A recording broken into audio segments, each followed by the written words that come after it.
All right, how's everybody doing? This is the Comic Samurai. I want to welcome you to my next video. And tonight we're going to be wrapping up my series on comic book gimmicks. This is going to be part 7.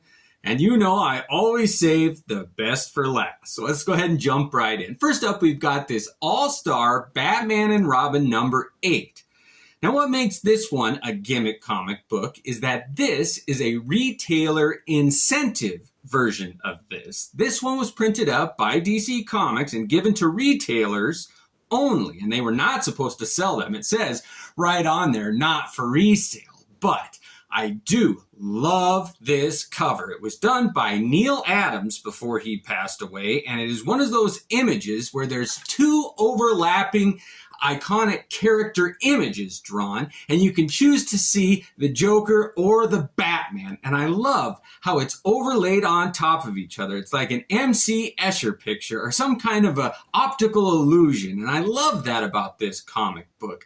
It's a little interactive. You can choose what you want to see here. And I've never seen another comic book cover quite like it. Now they did do a variant cover that had this image on it, but it was not colored the same. It did not have that blue on it. It was just black and white. And there's something about that blue highlighted color that just draws you into that image, offset by the red in the trade dress there. This is one of my all-time favorite covers. I really do enjoy this one.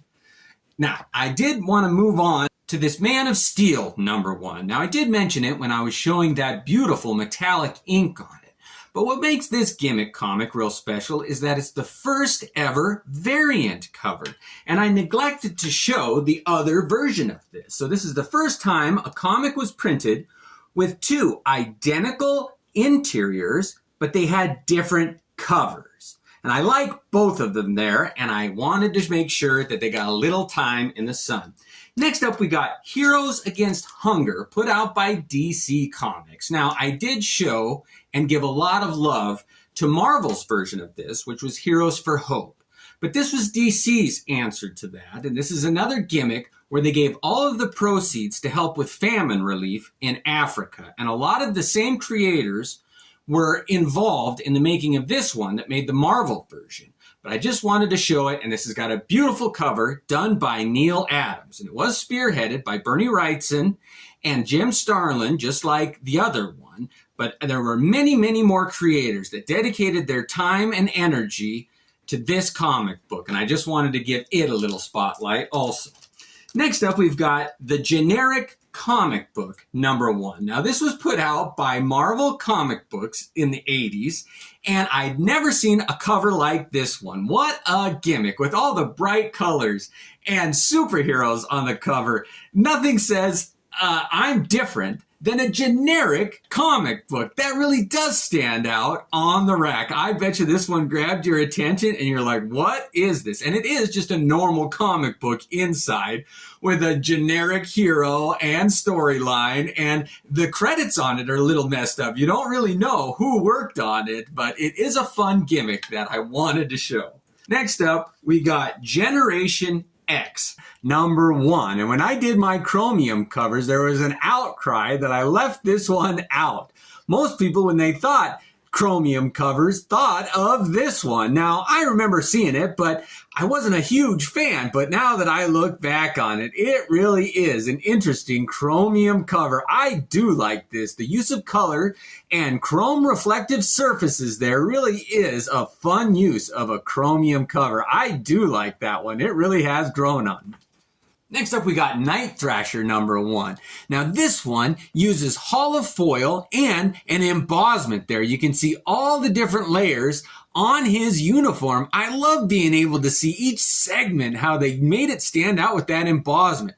And then you get that holofoil treatment that makes all the highlights on his uniform stand out. What a creative use. I even like the sunburst in the back there, how it looks like he's just coming at the viewer there. Oh, that's a fun one. What a great kickoff issue for that character. Next up, we got X Factor number 100. Now, this one's a twofer also. This has got a foil embossment on it, but it also features the death of a character. That multiple man, Jamie Madrox, dies in this comic book, and I really like that character. I never understood exactly how he absorbed his multiples back into him, but he did pass away in this comic book, and there's a good use of embossment there. What a beautiful cover for Jamie's last appearance until they came back, which wasn't that much later. Next up, we got Avengers West Coast number 100. Now, I always said it as West Coast Avengers, but it's number 100, and it's got a beautiful foil embossed cover there. Look at the image of Mephisto there. They really did do a great sculpture of that villain. His hand clutching all those characters there, and they didn't overdo it. I mean, you can make out all the details pretty good. All of his facial expressions, his hand above him, and then all those characters in his grasp. And this is a notable comic because it also features the death of a character, and it's Bobby Morse, or Mockingbird. She does die in this comic book, and as far as I know, she stayed dead. She was Hawkeye's wife, and it really changed his personality and his outlook on life when Bobby died. I really did like that superheroine, and I miss her terribly. I hope they let her rest in peace. Next up, we've got Dracula versus Zorro number 1. And look at this one with all of that matte and gloss. And you get to see Zorro's white eyes, Dracula's red eye, the blood in his mouth, and the blood trickling down that female's neck there. Oh, what a great image. Zorro swinging in on a rope there. The trade dress is done up in a glossy red treatment there. Oh, I love this Topps comic here. They really did do a beautiful cover here. It is one of my favorite gimmick covers. I love the mix of matte and gloss on black when it's done right. And when you throw in a little bit of glossy red ink, oh, I don't think you can beat it. This really is one of my favorite gimmick comic book covers. I love that one.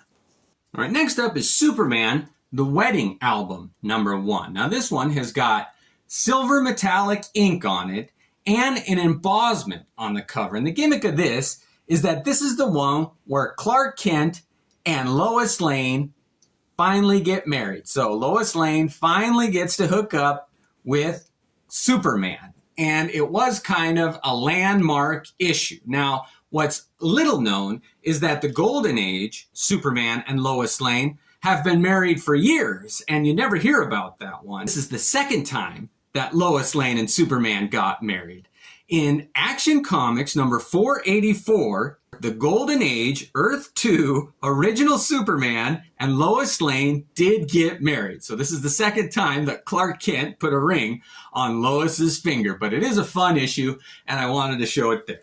Next up, we got The Amazing Spider-Man number 262. And when I was going through my photographic covers, I wanted to save this one.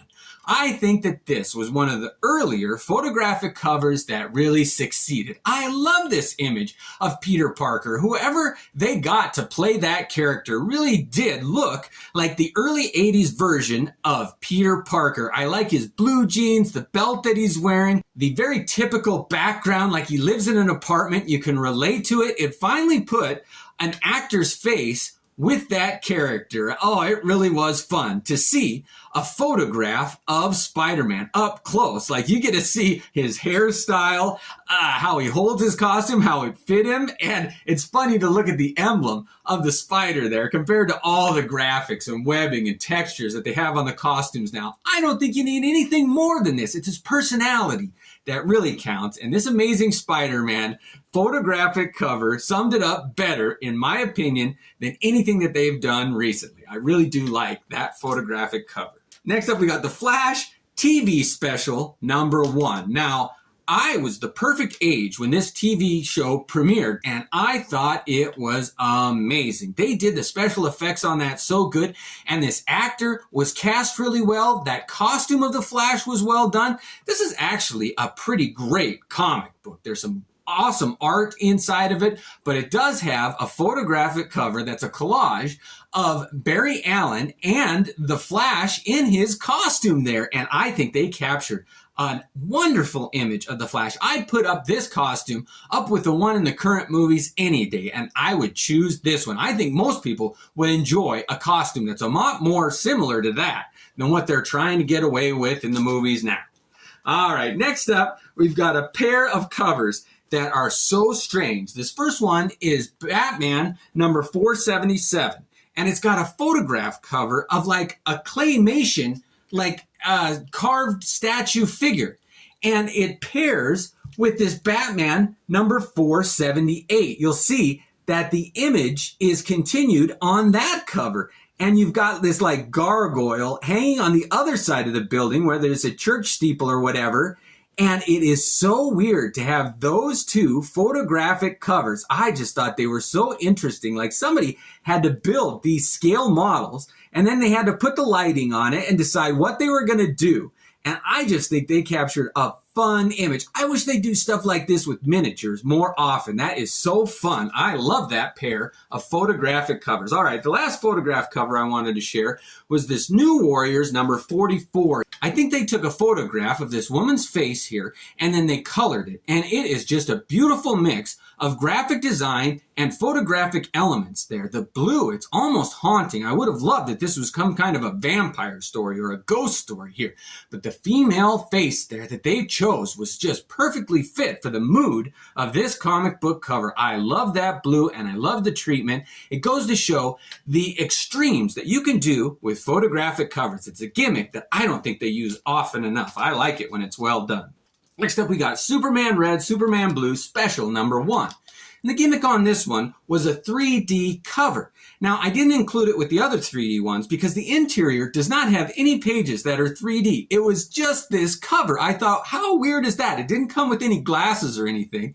So you saw this on the shelves and you had to take it home, find your own pair of 3D glasses, and then just to see the cover on this one, and it is a little underwhelming. It's just a black and white image where it does come out at you and sink back just a little bit. But why not use color? I mean, they had the technology by then. It was a strange application, but it did catch your eye. I gotta hand it to them there. What an interesting gimmick on that one. Next up, we got the Twilight Zone number 9. Put out by Now Comics. And what makes this one so special is that it's a twofer. It's got 2 comic book gimmicks on it. The first gimmick it's got is that hologram there right in the middle under that funhouse. And what a creepy image of a funhouse that one is. But you'll see it's got 2 snake heads and then like some skulls in the background. It is an interesting choice of a hologram. But the secondary gimmick on it is that it was a 3D comic too. So you open it up and you've got all kinds of 3D goodness in there. But what a haunting cover on this one and a good use of 2 gimmicks. I love it when they mix their gimmicks. All right. Next up, we've got another trilogy of glow-in-the-dark covers here. This first one is Batman number 530, and it continues in 531 and 532, but this guest starred that Deadman character in all of these. Now, there was another trilogy that I showed that was the Spectre, and I think that if there's another DC character that warrants glow-in-the-dark, it's this Deadman, and it's always fun to see what areas are going to glow. So take a guess, because these are off the wall. I didn't see them coming. So see if you can guess it. We'll hit it with that UV light, and then we'll hit it with the darkness. But here we go. All right, so here we've got the overlaid image of that Deadman on top of Batman. And I like how they even did it on the trade dress, on the title there. It says Deadman. That is so much fun there. What a great idea. I mean, Deadman does inhabit those that he takes over, and it's kind of like he possesses them. And this is a great representation of that. All right, let's go ahead and check it out in the darkness. So there we've got Deadman. Oh, it's like he's possessing Batman. I wonder what those 2 straight lines coming off the top of his head were supposed to be.